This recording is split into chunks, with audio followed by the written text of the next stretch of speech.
درباره امام علی رحمانوف رئیس جمهور تاجیکستان که بسیاری ها از اینها دفاع میکنند شب و روز. امام علی رحمانوف یک طاغوت است، کافر است، بیدین است، با کفار یهود و نصارا هم پیمان و دوست است.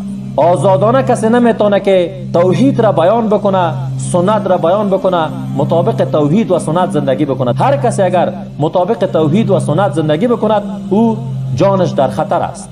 دلیل این که امام علی رحمانوف طاغوت و کافر هستند این آیه قرآن کریم هست. اعوذ بالله من الشیطان الرجیم یا ایها الذین آمنوا لا تتخذوا اليهود والنصارى اولیاء بعضهم اولیاء بعض ومن يتوله منكم فانه منهم ان الله لا يهدي القوم الظالمین. الله می فرماید ای کسانی که ایمان آورده اید، ای مسلمانان، یهود و نصارا را دوست نگیرید، همراهشان هم پیمان نشوید. اگر آنها را دوست گرفتید و با آنها هم پیمان شدید شما از جمله آنها هستید، یعنی شما کافر هستید.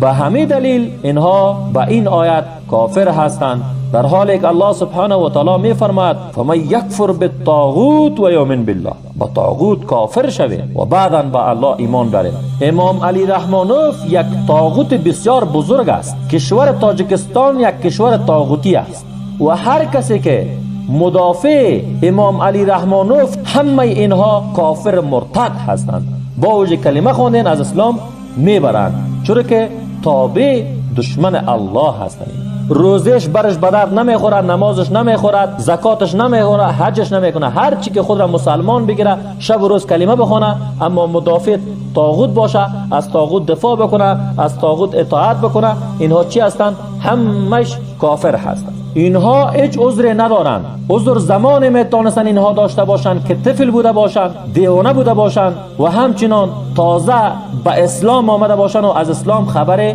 نداشته باشند، واقعا جهل داشتند. اما اینها هیچ عذری در مقابل الله ندارند. در کشور تاجیکستان شما هیچ کسی را نمیبینید که یک حجاب شرعی را به خود انجام بدن، حجاب بکنن.